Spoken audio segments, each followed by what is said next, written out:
प्यारे सज्जनों, इस संसार में हमारे साथ जो कुछ भी हो रहा है सब वो हमारे कर्मों का ही परिणाम है। हम जो कुछ भी पाते हैं या हम जो कुछ भी खोते हैं सब हमारे जीवन में या हमारे पिछले जीवन में किए गए कर्मों का फल होता है। अगर हमने अच्छे कर्म किए हैं तो उसका फल हमें अच्छा मिलेगा, और यदि गलत कर्म करेंगे तो उसका फल भी स्वाभाविक रूप से गलत ही होगा। प्यारे सज्जनों, एक बार एक बहुत ही सुंदर और सुशील सर्वगुण संपन्न स्त्री थी, जिसे करीब करीब 20 साल तक कोई संतान न हुई। उसके पति और उस स्त्री ने हर संभव प्रयास कर डाले। जिसने भी जो कार्य करने को कहा उस दंपत्ति ने किया। शायद किसी अच्छे कार्य का ही परिणाम था, या महज एक संयोग कह ले कि वो 20 वर्षों के बाद मां बनी। समय आने पर उसे एक सुंदर पुत्र की प्राप्ति हुई, किंतु दुर्भाग्यवश 20 दिन में ही वो संतान मृत्यु को प्राप्त हो गई। अब उस दंपत्ति से यह हादसा बर्दाश्त न हुआ। एक तो कई वर्षों की तपस्या के पश्चात संतान की प्राप्ति हुई थी, वो भी महज 20 दिन में ही इस दुनिया से चला गया। बड़े ही दुख की घड़ी थी। वो स्त्री और उसका पति बिलखते रहे, रोते रहे, लेकिन ईश्वर के आगे किसी की कभी नहीं चलती, इसलिए इनकी भी नहीं चली। उस स्त्री से रहा न गया। वो अपने मृत बच्चे को गोद में उठा करके दौड़ी दौड़ी एक सिद्ध संत महापुरुष के पास पहुंच गए, और वो महात्मा जी से रो रो करके कहने लगी, महाराज जी, मुझे मेरा बच्चा बस एक बार जीवित कर दीजिए, मात्र एक बार मैं उसके मुख से मां शब्द सुनना चाहती हूं। लेकिन महात्मा जी ने उस स्त्री को बहुत समझाया कि संसार के रिश्ते नाते सब झूठे होते हैं, सिर्फ स्वार्थ के कारण ही एक दूसरे का संबंध होता है। महात्मा जी ने उस स्त्री को बहुत समझाया, लेकिन वो स्त्री जिद पर ही अड़ी रही। स्त्री के बहुत जिद करने पर महात्मा जी ने उसे 2 मिनट के लिए उस बच्चे की आत्मा को उसके मृत शरीर में बुलाया। तब उस स्त्री ने उस आत्मा से कहा कि तुम मुझे छोड़ करके क्यों चले गए? मैं तुमसे सिर्फ एक बार मां शब्द सुनना चाहती हूं। तभी उस आत्मा ने कहा, कौन मां? कैसी मां? किसकी मां? मैं तुमसे तुम्हारे पिछले जन्मों के कर्मों का हिसाब किताब करने आया था। वो स्त्री स्तब्ध होकर के बोली, कैसा हिसाब? तब उस आत्मा ने बताया कि पिछले जन्म में तुम मेरी सौतेली मां थी। तुमने मुझे बहुत ही कष्ट दिया था, बहुत परेशान किया था। उस समय मैं बहुत रोया था। तुमने कभी भी मां का सुख मुझे नहीं दिया। उस समय मैं रो रहा था, आज तुम रो रही हो। बस मेरा तुम्हारे साथ जो कर्मों का हिसाब था वो मैंने पूरा कर लिया और मर गया। इतना कह करके वो आत्मा चली गई। उस स्त्री को बड़ा झटका लगा। कुछ देर के लिए वो मूर्छित हो गई। जैसे ही उसे होश आया तब उसे महात्मा जी ने समझाया कि देखो, मैंने कहा था ना कि संसार के सभी रिश्तेदार, माँ बाप, भाई बहन, सब कर्मों के कारण ही जुड़े हुए। हम सब कर्मों का हिसाब करने के लिए आते हैं, इसलिए बस अच्छे कर्म करो ताकि हमें बाद में भुगतना न पड़े। वो स्त्री महात्मा जी की बात को समझ गई और मायूसी की हालत में अपने घर लौट आई।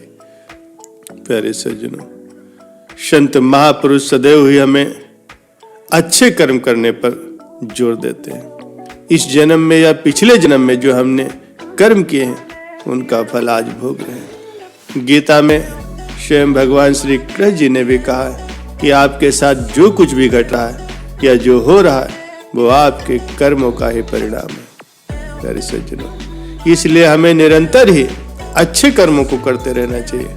हमें कोशिश करते रहना चाहिए कि हमारी वजह से किसी को कोई परेशानी न हो, या हमारी किसी बात से किसी को दुख न पहुंचे। प्यारे सज्जनों, कहते हैं ना कि हमारे कर्मों की सजा हमें जरूर मिलती है, इसलिए कोशिश करते रहना चाहिए कि हमारे किसी भी कर्म से किसी भी जीव को किसी तरह का कोई नुकसान न हो पाए, क्योंकि परमात्मा की लाठी दिखती नहीं और ना ही उसकी आवाज होती है, लेकिन जब पड़ती है तो दर्द बहुत देती है। प्यारे सज्जनों, एक बार की बात है, बहुत जोरों से बरसात हो रही थी। इस भारी बरसात में एक साधु अपनी मस्ती में ही प्रभु के नाम का गुणगान करते हुए चला जा रहा था। कुछ दूर चलने के बाद साधु ने एक मिठाई की दुकान देखी। साधु ने देखा कि मिठाई की दुकान पर एक कढ़ाई में दूध उबाला जा रहा था और दूसरी कढ़ाई में गर्मा गर्म जलेबियां बन रही थी। साधु ये सब देख ही रहा था। शायद उसे भूख भी लगी थी, इसलिए दुकान पर जाकर के उसने दुकानदार से जलेबी और दूध पीने की इच्छा जाहिर की। वो दुकानदार भी नेक था, इसलिए एक दोना में जलेबी और एक गिलास दूध उसे पीने को दे दिया। जलेबी खा करके दूध पी करके मानो वो साधु खुशी में नहीं समा रहा था। हाथ ऊपर उठा करके बहुत सारे आशीर्वाद दे करके वो साधु आगे के लिए निकल पड़ा। साधु भक्ति में लीन होकर के मधुर भक्ति गीत गुनगुनाते हुए रिमझिम बरसात में चला जा रहा था। वो साधु अपने पैरों से सड़क पर बिखरे हुए बरसात के पानी में कभी इधर लात मारता तो कभी उधर लात मारता। उसी रास्ते पर उसके समकक्ष ही एक नवविवाहित जोड़ा भी चला रहा था। पति और पत्नी आपस में कानाफूसी करते हुए मगन होकर के एक दूसरे के गले में हाथ डाले अपने प्यार की मस्ती में चले आ रहे थे।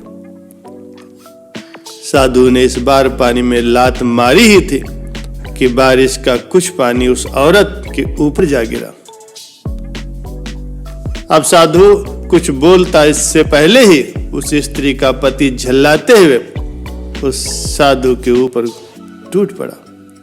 देख कर नहीं चल सकता, अंधा है क्या, कहते हुए 2-4 हाथ उसने लगा दिए। वो साधु नीचे जमीन पर गिर पड़ा। ये देखकर वहां और भी कई लोग एकत्र हो गए, लेकिन किसी की भी हिम्मत नहीं हुई कि उस युवक को रोक सके। अंततः पत्नी को आगे आना पड़ा और हालात को काबू में करना पड़ा।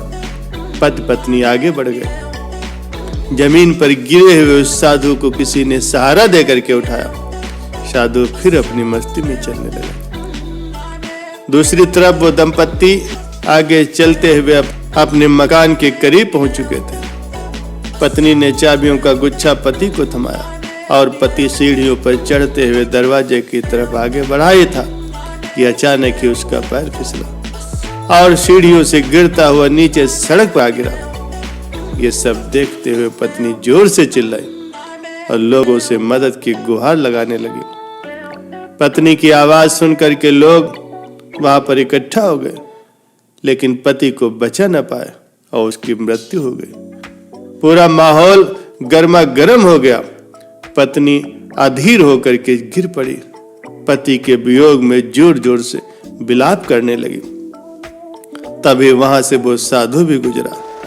जैसे ही लोगों ने साधु को देखा तो आपस में कहने लगे कि जरूर ही इस साधु का यह श्राप था, तभी तो ये युवक मर गया, वरना क्या कोई सीढ़ी पर गिरने से भी मर जाता है।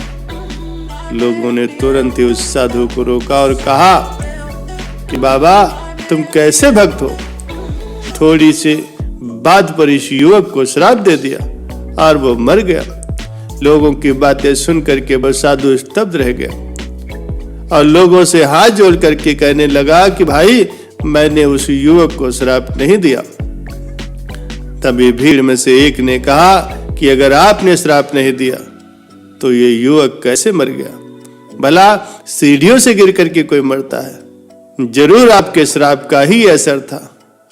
साधु ने तभी अगला सवाल वहां पर खड़े हुए लोगों से किया, मेरे पैरों से जो बरसात का पानी उछला था, क्या उसने युवक के कपड़ों को गंदा किया था? लोगों ने कहा नहीं, लेकिन महिला के कपड़े जरूर खराब हुए थे। साधु ने फिर पूछा, फिर उस युवक ने मुझे क्यों मारा? लोगों ने कहा, क्योंकि वो युवक इस महिला का पति था और अपनी पत्नी से बहुत प्रेम करता था। पत्नी के कपड़े कोई गंदे करे ये उसे बर्दाश्त न हो सका, इसीलिए उस युवक ने आपको मारा। उस युवा की बात सुनकर के साधु ने एक जोरदार ठहाका बुलंद किया और ये कहता हुआ वहां से विदा हो गया।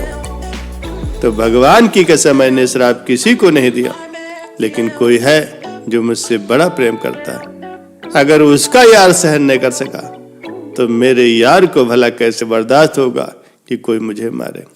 और वो मेरा यार तो इतना शक्तिशाली है कि दुनिया का बड़े से बड़ा राजा भी उसकी लाठी से डरता है।